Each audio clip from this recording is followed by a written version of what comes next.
quête parallèle. Aujourd'hui, Madame Danielle Zemmour nous parle de ses monotypes. Nous sommes en peinture. On découvre. Bonjour Danielle. Bonsoir. Est-ce que vous pouvez nous faire voyager un peu dans votre peinture? Il y a deux sortes de thèmes. Il y a le thème de Today's Face.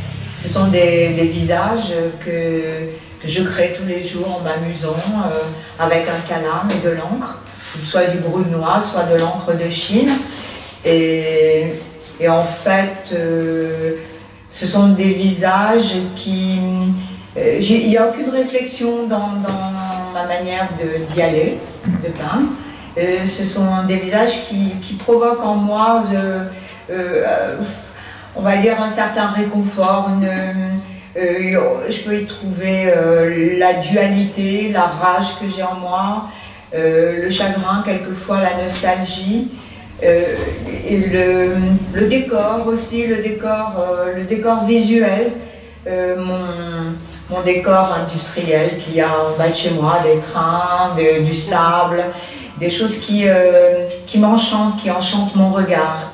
En fait, je joue avec la plume et dans les yeux et dans les regards, il y a toujours des thèmes qui contrastent avec aussi des regards qui m'ont provoqué ou que j'ai vus et qui ont saisi mon attention, qui ont un rapport avec le travail que je fais, puisque je suis coiffeuse, artiste capillaire. Et donc, en fait, c'est aussi comme mes sœurs, mes femmes, mes enfants, ces visages, les hommes aussi, les regards. Donc il y a toujours un rapport dans mes peintures entre la fragmentation que j'obtiens dans le miroir, la fragmentation des regards quand je vois une partie d'un visage, une bouche, une moitié de nez, quelque chose que je fais, comment on peut dire, basculer ou répondre en écho avec une dualité, avec un autre personnage, ou un troisième, ou un quatrième, mais qu'on ne va pas deviner tout de suite. Un jour, mon regard va traîner sur une toile et va découvrir quelque chose de nouveau. Ouais. Le mot coiffeuse me fait venir une question. Est-ce que, parce que quand je regarde, là, il y a plus de têtes qu'autre chose. Est-ce que ça a à voir avec la coiffure, justement, parce qu'on voit que des têtes? Oui. Et ça remonte à quand? Depuis quand Les fragments et surtout les cheveux, ouais. Parce que j'aime beaucoup les ongles et les ondulations, ouais. Comme I'm a curly hair. Ouais. Yeah. Et voilà. Alors, vous peignez depuis quand? Je peins depuis pas si longtemps que ça, depuis une bonne vingtaine d'années. D'accord. Voilà, je suis une autodidacte, c'est venu justement avec des cercles.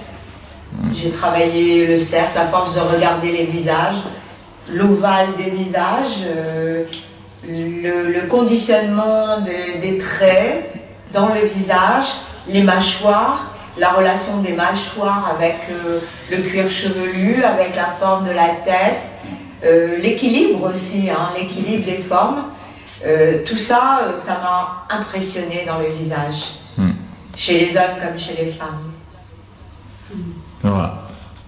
Alors... Et c'est pour ça que je préconise toujours de boucler les cheveux à mes clientes, parce que dans les cheveux bouclés, il y a l'énergie.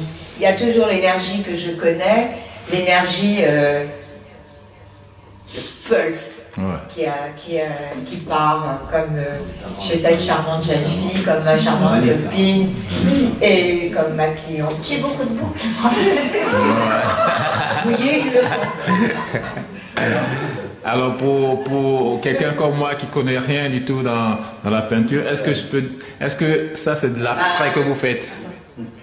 Il y a un côté sacré hein, justement dans la tresse, dans la coiffure, dans le cheveu qui pousse, il y a une sacralité, un rapport à la terre, un rapport avec le ciel, un rapport avec le haut, le bas, avec la nature. Est-ce que ça, c'est ce qu'on appelle la peinture, c'est ce qu'on appelle l'abstrait ou quoi?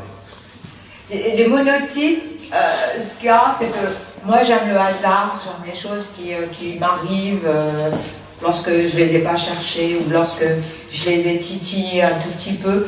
Et donc